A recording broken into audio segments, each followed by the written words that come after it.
말이라고 하는 것은 글과 더불어서 사람의 생각이나 의사를 전달하는 수단 중에 하나입니다. 그래서 우리는 말을 잘하기 위해서 노력하고 또 말 잘하는 사람을 굉장히 부러워하죠. 고대 그리스 로마 시대에서는 어떻게 하면 말을 더 잘해서 사람을 설득할 수 있을까 이런 걸 연구하고 고민하는 학문이 있었는데 우리가 이걸 수사학이라고 부릅니다. 저희 어렸을 때도 웅변학원이 굉장히 좀 유행했었는데 이런 것들은 모두 말이 나의 생각을 잘 전달해야 될 수단이기 때문에 그만큼 많은 사람들이 어떻게 하면 말을 잘할 수 있을까 고민을 했다는 증거가 되겠죠. 말에는 이러한 의사 전달하는 기능뿐만 아니라 큰 능력도 있습니다. 성서에서는 이 말을 통해서 사람이 살기도 하고 죽기도 한다고 이렇게 얘기를 하고 있습니다. 하나님이 세상을 창조하신 것은 뭘로 했냐면 말씀으로 했습니다. 말씀으로 천지를 창조하셨죠. 예수께서 병자를 고치고 귀신을 축출하고 하나님의 나라를 전파한 것도 다 말씀이었습니다. 이렇듯 말은 긍정적인 그런 능력뿐만 아니라 또 부정적인 또 죽이는 것도 있습니다. 우리가 잘 알고 있는 선지자 엘리사. 하루는 이 엘리사가 베델을 향하여 올라가고 있는데 아이들이 내려와서 대머리야 올라가라 막 놀렸습니다. 대머리라고. 그러자 엘리사가 그 소리를 듣고 하나님의 이름으로 그 아이들을 저주했더니 뭐라고 어떻게 되어 있습니까? 어떻게 됐냐고 써있냐면 갑자기 수풀에서 곰 2마리가 뛰어나와가지고 아이들을 찢었다고 이렇게 표현을 되어 있습니다. 죽은 것, 그 곰이 그 아이들을 죽인 거죠. 몇 명이나? 42명. 이렇듯 말이라고 하는 것은 의사를 전달하는 기능뿐만 아니라 놀라운 능력도 갖추고 있기 때문에 우리가 말을 한마디 한마디 할 때 굉장히 신중해야 됩니다. 우리 옛말에 이런 말이 있죠. 삼사후 일언이라. 즉 한마디 말을 꺼내려면 3번 생각한 뒤에 해라 이런 뜻이죠.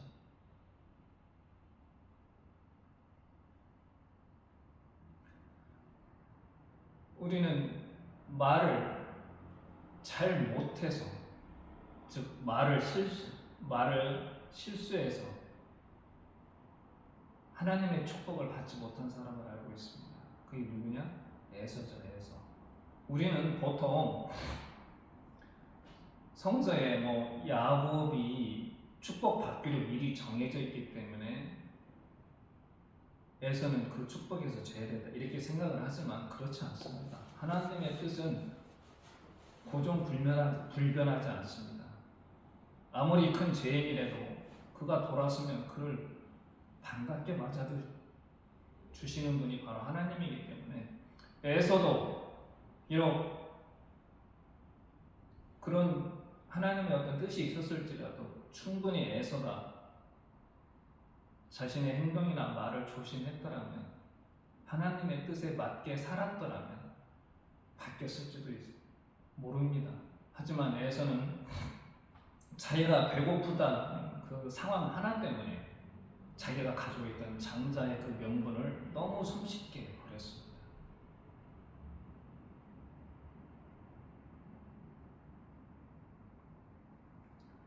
오늘 본문에 나온 헤롯 왕, 정확히 말하자면 헤롯 안티파스도 바로 그런 경우에 해당이 되는 거죠.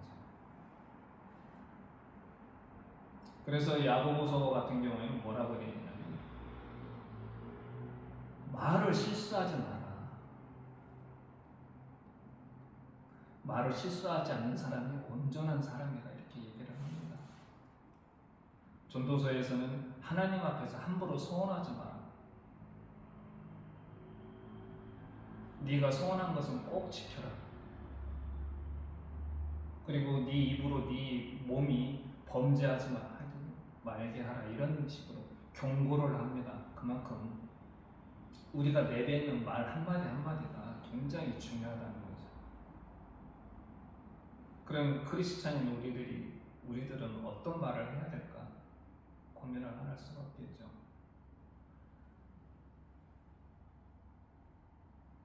저는 첫 번째로 사람들을 깨우쳐주는 그런 말을 해야 된다고 생각합니다. 옛말에 이런 표현이 있죠. 양약은 보구지만 일이 어병이요, 충언은 여거이지만 일이 어행이라. 좋은 약은 입에 쓰지만 병을 다스리는 데 이롭고, 충언은 귀에 거스리지만 행동하는 데 이롭다. 이런 뜻이 되는 겁니다. 역사를 보면 개인이든 가정이든 국가든 흥하고 발전하려면 그 지도자나 그 개인이 주위의 층원을 잘 들어야 됩니다. 근데 이 충언을 할 때에 듣는 사람들이 충언 듣기를 굉장히 꺼려하죠. 여기 나온 것처럼 충언은 여거의 귀에 거슬립니다. 왜 그렇습니까? 충언이라고 하는 것은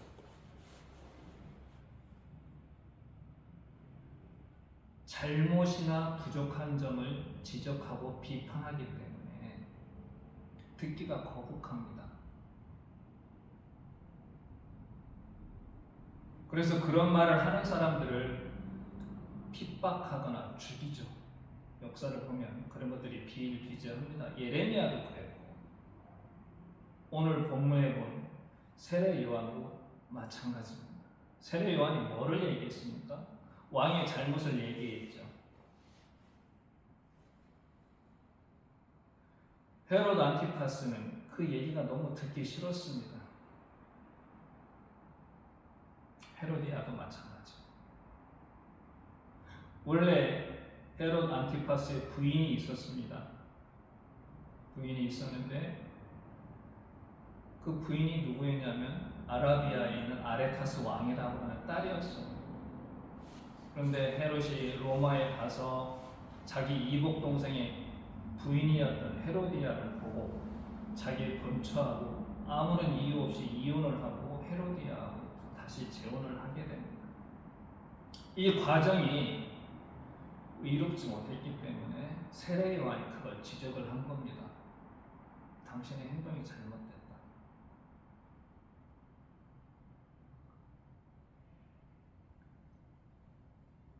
헤로디아는 이러한 세례 요한을 원수로 여겼고 헤롯도 듣기가 힘들기 때문에 그를 옥에 가뒀습니다. 예수님도 그 당시 유대 지도자들의 위선과 표리부동함을 계속 비판했기 때문에 결국엔 십자가에 달려 돌아가신 겁니다.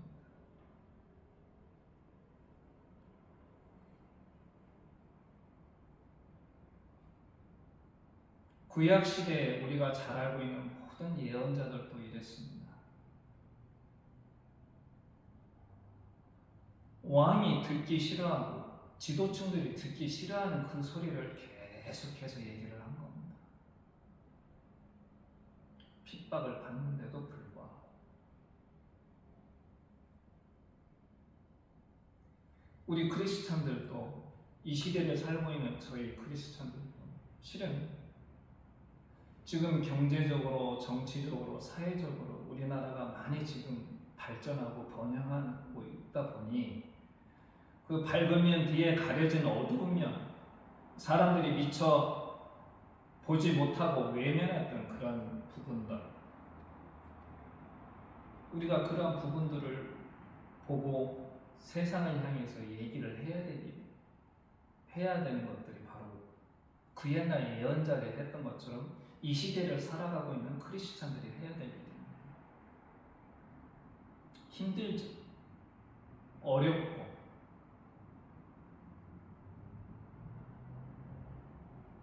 무엇보다 한번 얘기하기 시작하면 이 말에 끝까지 책임을 져야 됩니다.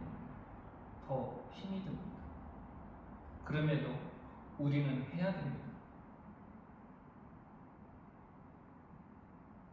그게 바로 크리스찬으로서 살아갈 때 해야 할 사명 중에 하나가 바로 그런 것들이기 때문에 해야 되는 거예요.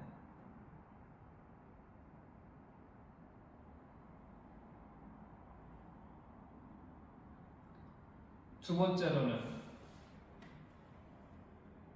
우리의 말 하나하나는 공동체, 우리가 살아가고 있는 공동체의 행복과 안녕을 위해서 해야 됩니다.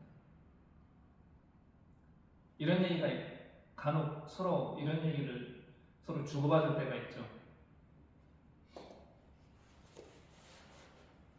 너가 만약에 1억이 생긴다면, 혹은 100억이 생긴다면, 혹은 어느 날 하나님이 갑자기 나타나서 네 소원이 무엇이냐고 물어본다면 너는 뭐라고 대답할래? 이런 질문 혹은 농담 삼아 그런 얘기를 할 때가 있습니다. 아직까지 그런 경험이 없어서 체험을 못해서 뭐라고 대답은 못하겠지만, 만약에 정말 그런 일이 우리한테 생긴다면 우리는 어떻게 하나님한테 대답을 해야 될까?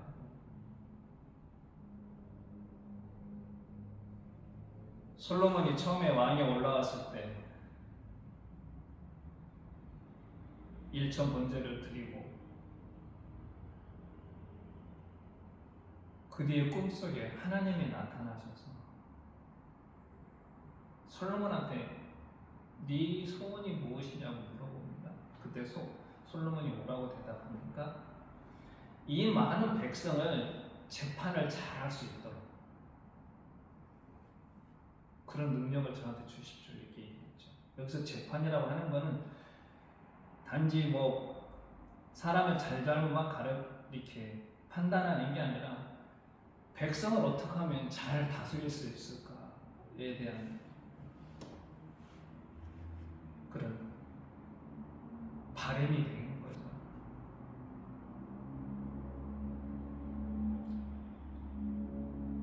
즉 여기서 솔로몬이 하나님이 그런 질문을 했을 때 그저 본인만 잘 먹고 잘 살고 본인만 축복받는 그런 삶을 원했던 것이 아니라 이 백성 모두가 함께 잘 살아갈 수 있는 그런 방법, 그걸 하나님께 얘기를 했던 거죠.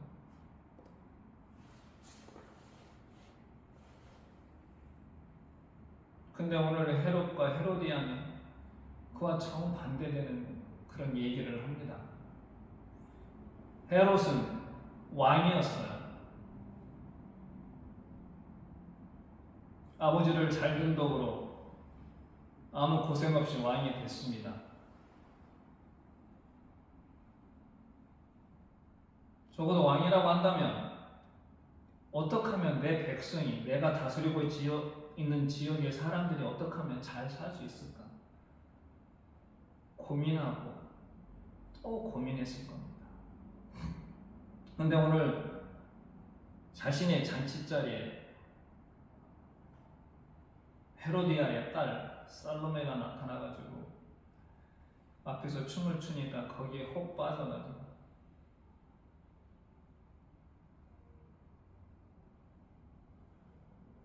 네 소원이 무엇이냐? 내가 나라의 절반이라도 주겠다. 굉장히 지극히 개인적인 얘기 아닙니까? 적어도 왕이라고 한다면, 더군다나 그날이 바로 본인의 생일 잔치였는데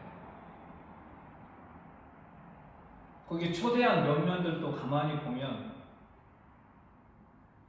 자기 밑에 궁정 관리들과 그 본인이 다스리고 있던 갈릴리 유지들만 초청을 했습니다. 보통 왕의 생일이고 잔치라고 한다면 그날만큼이라도 일반 서민들, 굶주리는 사람들을 초청을 해서 그날 하루만큼이라도 배분이 먹였습니다. 또 자기 생일을 기념하여 세금을 줄여준다는 어떤 조치를 민중들이 좀 더 덜 고통받는 그런 조치를 취했을 수도 있었는데 이 사람이 한 말은 뭐였냐면 겨우 자기 후처가 데리고 온 딸내미를 만족시켜주기 위해서 했던 그 말 한마디밖에 없었습니다. 그래서 그 결과가 어떻게 됐습니까? 헤롯이 세례 요한이 하는 말이 힘들고 어렵고 부담스러웠지만 항상 이 헤롯이 하는 말을 달갑게 들었다고 이렇게 표현을 했어요. 즉 세례 요한을 죽이고 싶은 마음이 없었습니다. 비록 저 사람이 나한테 듣기 싫은 소리 하더라도 그게 옳은 소리였기 때문에 되도록이면 죽이지 않으려고 했는데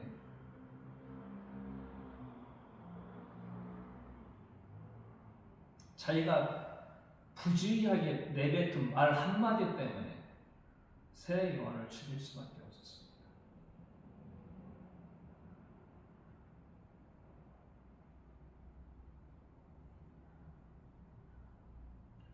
예수께서는 우리한테 주님의 기도를 가르쳐 주셨죠.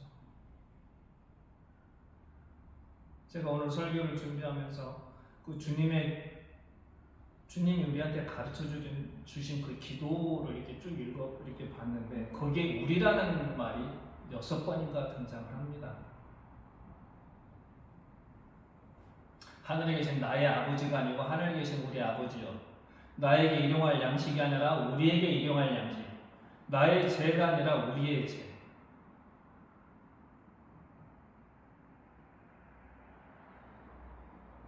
우리가 기도를 드릴 때 나 개인을 위해서 하는 것이 아니라 내가 살고 있는 공동체를 위해서 하나님께 간구하는 것. 기도가 뭡니까? 우리가 하나님과 대화하는 거 아닙니까? 우리가 하나님과 대화할 때 그저 나 개인의 일신상의 행복과 이득을 위해서 하는 것이 아니라 내가 살고 있는 공동체, 내가 몸담고 있는 지역 사회를 위해서 하나님께 기도를 하는 거죠.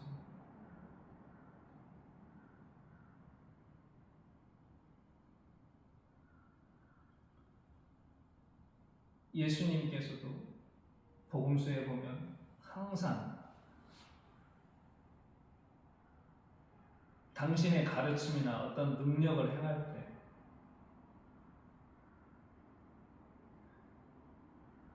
본인의 어떤 이득이나 본인의 가족들을 위한 것이 아니라 항상 배고프고 억압받던 민중들을 위해서 하셨습니다. 그리고 제자들한테도 그렇게 말씀을 하셨었죠. 너희가 거저받았으니 거저주라.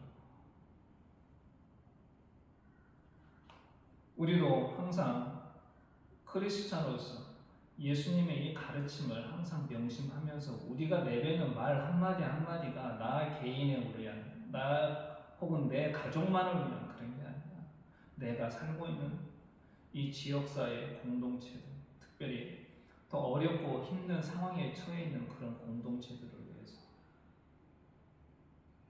하나님을 향해 말을 해야 되는 겁니다.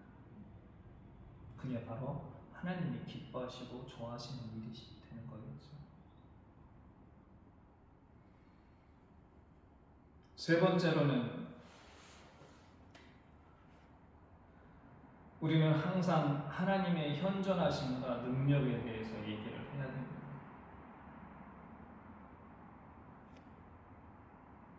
17세기, 18세기에 이신론이라는 신학 이론이 등장을 했는데 이게 뭐였냐면 하나님은 세상을 창조하실 때 일정한 법칙을 만드셔서 그 법칙대로 세상을 움직이게 하셨기 때문에 세상 일에 관여하지 않는다 이런 얘기였어요.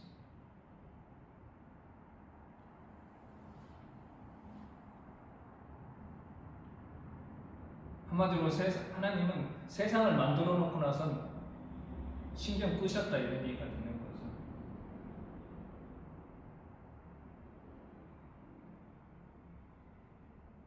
신정론, 정말 하나님이 정의롭냐 아니냐 이런 얘기가 자꾸 나오는 것도 바로 그런 부분입니다. 과연 하나님이 우리가 사는 삶 속에 하나님께서 정말 개입하시느냐, 역사를 정말 주관하신다고 하는데 하나님이 정말 역사의 주관자가 되시는 거냐.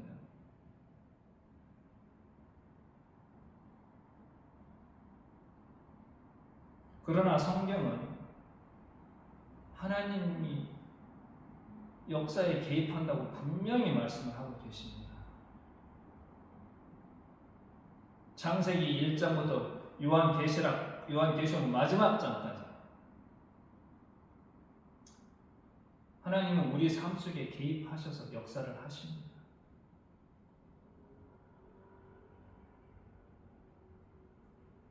사두개인들하고 예수님하고 부활 논쟁이 펼쳐졌을 때 예수께서 그들한테 뭐라고 말씀하셨습니까? 하나님은 아브라함의 하나님, 이삭의 하나님, 야곱의 하나님, 너희들은 그 말을 이해를 못한다. 그 얘기는 무슨 얘기냐? 하나님은 살아있는 자들의 하나님이시다 라고 예수께서 분명히 말씀하셨습니다. 살아있는 자의 하나님? 그 얘기는 뭐냐?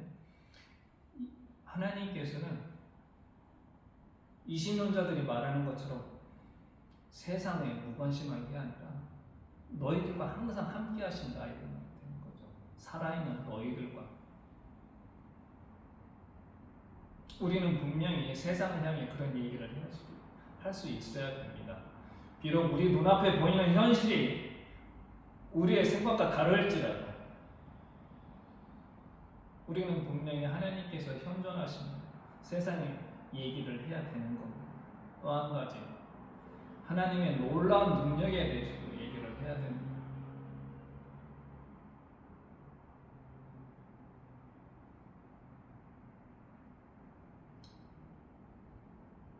하나님께서는 이스라엘 민족이 애굽을 나올 때 그들이 애굽을 나올 수 있도록 하기 위해서 애굽에 10가지 재앙을 내리셨죠. 또 그들이 이집트 근대에 쫓기고 있을 때 홍해를 무사히 건널 수 있도록 바다를 2개로 나누어서 무사히 건널 수 있도록 하셨습니다. 미디안과 전쟁을 벌였을 때도 그 수많은 대군을 불과 몇 명으로 기드온과 300명의 용사로 물리칠 수 있도록 기적을 행하셨습니다. 이렇듯 하나님께서는 놀라운 능력으로 우리 역사에 개입하셔서 당신이 택한 백성들을 구원을 해주시는 그런 분이십니다. 그러면 하나님께서 언제 이러한 능력을 베푸시나? 아무리 하나님께서 우리가 상상하기 힘든 능력을 소유하고 계신 분일지라도 어느 때 능력을 발휘하시느냐?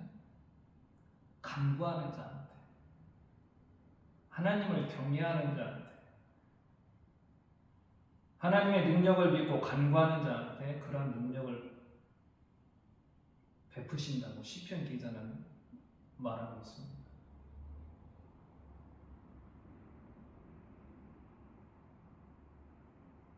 하나님이 아무리 큰 능력을 갖고 있더라도 우리가 요구하지 않으면 그런 능력을 베푸시지 않는다는 거죠. 그런데 이런 하나님께서 이런 능력을 베푸시는 이유는 다른 게 아니라 당신의 이름과 당신의 영광을 위해서 베푸는 겁니다. 우리가 이쁘고 잘나고 그래서 그런 게 아니라 이사야 48장에 보면 그런 거죠. 이스라엘 민족 이 하나님께 범죄해서 아시리아한테 망하고 바빌론한테 망해서 하나님이 약속하신 땅에서 쫓겨났습니다. 그들을 다시 그 약속의 땅으로 불러들이신다고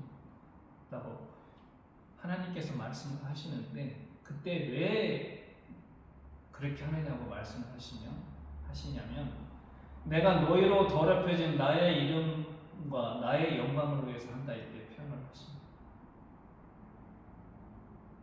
하나님이 그러한 놀라운 능력을 행하시는 그 이유는 바로 우리 때문에 더럽혀진 그 하나님의 명예와 그런 영광을 위해서 하신다는 거죠. 우리는 이런 하나님의 성품을 믿고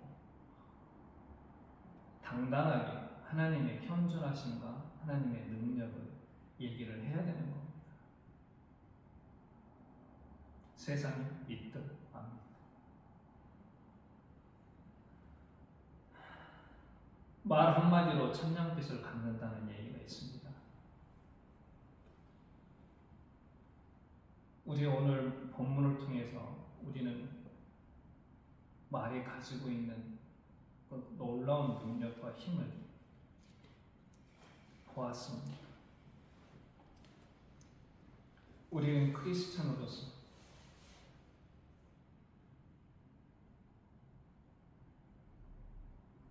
우리 공동체와 또 하나님의 영광을 위해서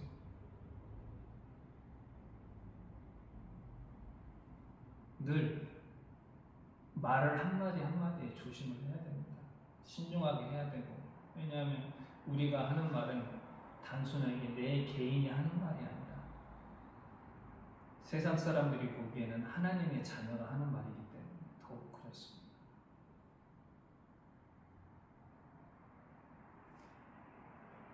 비록 지금 우리의 삶이 힘들고 어렵고 앞이 보이지 않을지라도 우리는 항상 하나님의 현존하심과 능력을 믿으면서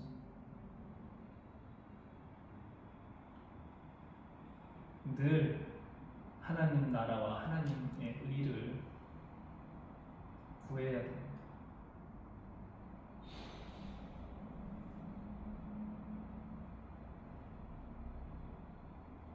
독사불에 어린이가 손을 집어넣어도 아무 해가 없고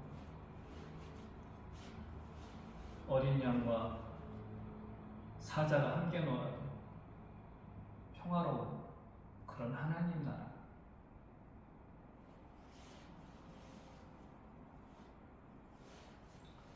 우린 그런 하나님 나라를 꿈꾸면서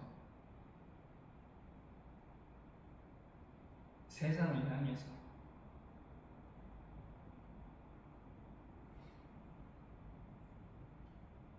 하나님이 원하시는 대로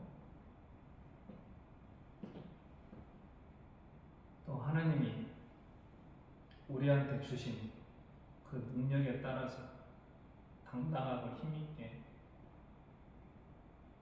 하나님의 그런 나라를 전해야 될 그런 사명이 있는 겁니다. 이번 한 주도 우리가 크리스찬으로서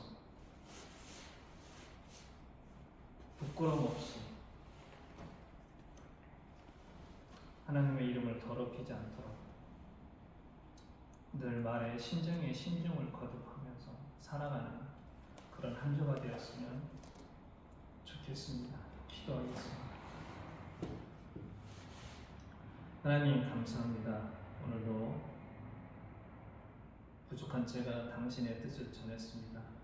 혹 잘못 전한 것이 있다면 주께서 걸러주시고 온전히 주님의 뜻만 전달되어질 수 있도록 인도하여 주시옵소서. 늘 주님의 자녀로 살아가는데 항상 실수하고 잘못하고 부족하지만 주께서 저희를 돌보시고 인도하셔서 저희들의 삶이 주님의 은혜 가운데 풍성해질 수 있도록 늘 함께하여 주시옵소서. 예수님의 이름으로 기도드립니다. 아멘.